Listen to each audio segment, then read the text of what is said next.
Walmart Super here. Today I'm reviewing the FAPO Coilovers. This is my first ride, first impression. So this title of this video is going to be First Drive Impressions or First Drive Review. And it's going to say FAPO Coilovers on top. Alright, so what are my thoughts on these? My thoughts on these are that the ride quality, it's pretty okay. For what I've tried, the MaxPeedingRods, those coilovers had the hardest ride that you can ever think about. It's like you're dropping and you're hitting rock. These, they're pretty good. They're pretty good. I mean, you're taking potholes and you can feel it's a pothole, but it sustains it very well. And I'm comparing these to my stock struts with Skunk 2 lowering springs. Whenever you have a stock strut and you're on a lowering spring, you're going to be able to tell that the shock is exhausted due to the year of the car, obviously. If you have a 2023, blah, blah, blah, and you're installing a lowering spring, you're probably not going to feel the difference. You're going to be like, oh, okay, this feels fantastic. But on older cars, so like 2010 and older, if you're installing stuff like lowering springs, short shifter adapters, like in the '08 Civic 8th generation, people do that. And on other cars, you know, so like your Miatas, your Eclipse, GSTs, GSX, GSTs, GS, you know.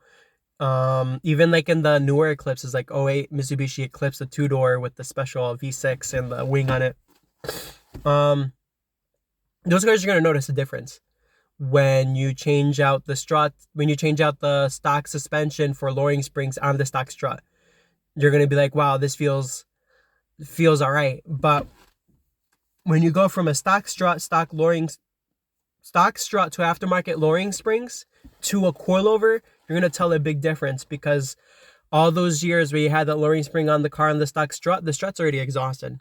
So putting the coilover, you're going to realize that you're going to have the new strut, the new shock, and the new spring. So you're going to be able to tell the difference. And you have to see what the spring rates are. That's why it's super important. If you're dailying a car, I would assume, again, drop them in the comments if I'm wrong, you would want a higher spring rate. And if you're, or maybe the other way around, I'm not sure. And if you're using it for track, you probably want a lower shock rate. So these so far, again, sorry, I'm getting distracted. These lowering springs, I would consider them like a good 7 out of 10. I like these because of my experience with MaxPeedingRods sucked, but I don't like these because of the fact that I've been told they have aluminum collars. So with these, it's more as of a set and forget, because once you unlock that spring, that collar, over the years, I guess they get stuck. You strip the threads.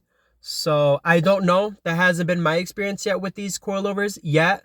But I can tell you right now, with the MaxPeedingRod coilovers, that's never happened to me after owning them for like a year. Or I think it was like 6 months, something like that. And that's never happened to me.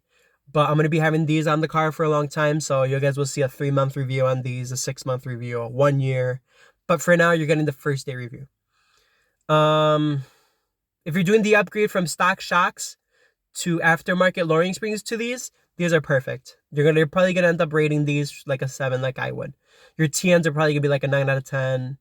Your BCs 10 out of 10. You're just gonna be like, wow, this feels so fantastic. But these are like a 7 out of 10.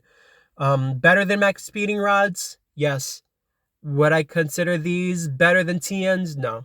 Because the TNs, you can definitely feel the ride being very good. Very sporty. These are more as of like, they have a feeling of like a daily driver type of strut, in my opinion. Second point on these. So second point on these is these fitted fine. The bottom strut, I just installed the bolts. They were fine. My advice to you guys, if you're installing these, take off the lower ball joint from the control arm. And you can leave the tie rod if you want, because my thing is, if you take out the strut in it of itself and the bolt that holds the brake line and the bolt that holds the speed sensor, it's going to be a pain in the ass because the knuckle just folds forward like this. and you're gonna have to hammer out that bolt, and you're gonna strip the bolt. And I did that yesterday, and went to Danbury, and it's not worth it. These cars are getting old. You're not gonna find anything for them, at least for give it. Like honestly, I had my Celica for quite a bit, and parts were available back in 2020. Once 2022 hit, they went like completely gone. They were scrapped, they were given and stuff like that, and you have to drive super, super far for parts. So give the '08 Civic probably like 3 years. Give it 3 years starting next year, and all your parts will be gone. You'll see, all your parts will be gone. So remove it from the lower ball joint, and you shouldn't have this issue. The whole knuckle will be obviously loose, so you're gonna have to hold it up and then put the strut on and put the knuckle on, put that on. But you're gonna have the issue of, if you don't listen to what I'm doing, you're gonna have the issue of this bending forward, and then when it bends forward, put the strut on, then the axle is gonna pop out from the transmission. So you're gonna have to spin the disc and try to make that axle fit, and then do it. You know, you just don't want to fight through all that. So just do what I'm saying, and you'll be fine. What else can I say? So you just remove the tops. Those are gonna be 14 millimeters. Mine's are rainbow bolts, so I can't give you, but they're supposed to be between 15 and 17 millimeter sockets. Supposed to be. Mine's were 19, 18, 16, 15, blah, blah, blah. There was just a big mess, so they should be 17s. If you guys don't want to look at this video, double check the forums on the 8th gens, and you guys should find information. But I'm just paraphrasing, obviously. 12 millimeter on the nut that goes into the body for the speed sensor. 12 for the nut that goes, I think it's a 12 or a 10, that goes for the speed sensor, no, for the brake line.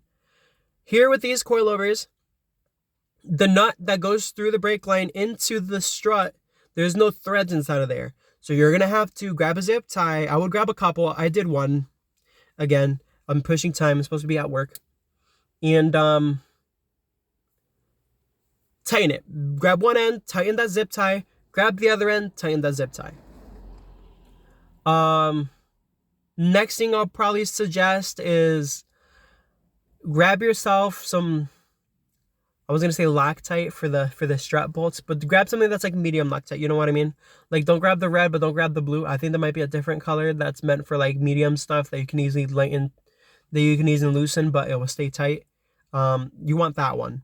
You don't want the heavy duty. You don't want the light duty stuff, but you want like the medium duty stuff. Just, I only say that because on the end of these struts at the bottom, there's a lobe that looks like this almost. So like it goes like this, and then it has that like this. So when you put your nut in, I guess it's supposed to adjust for camber.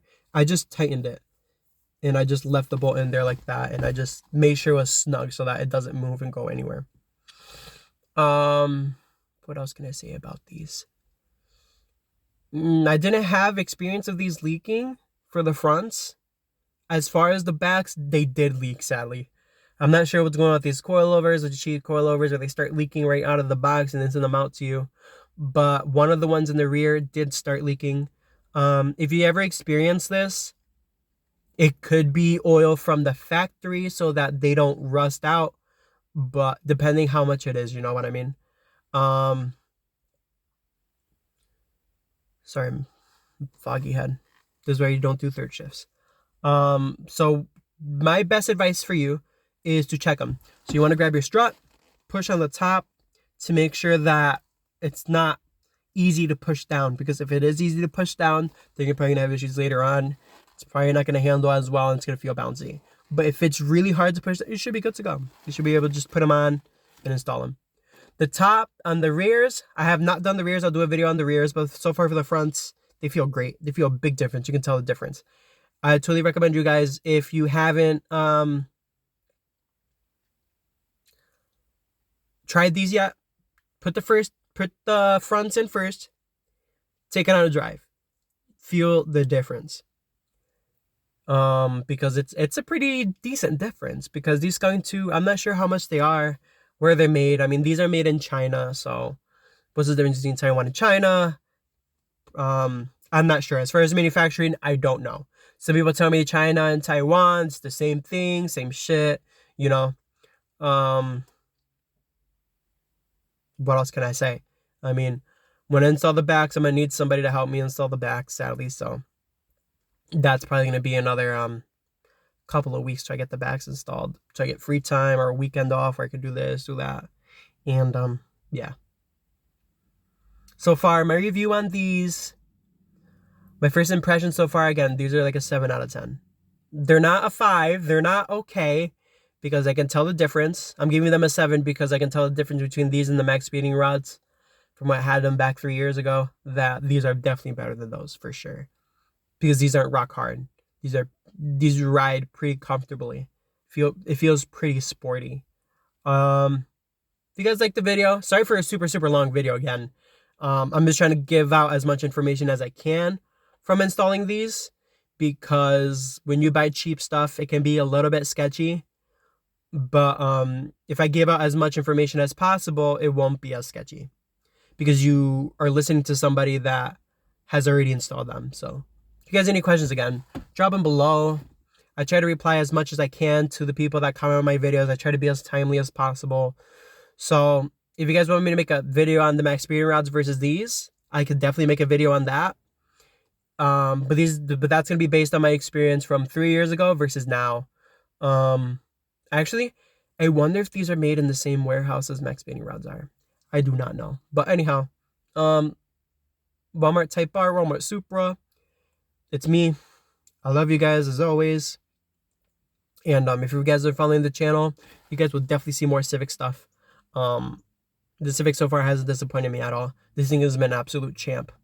So, peace out.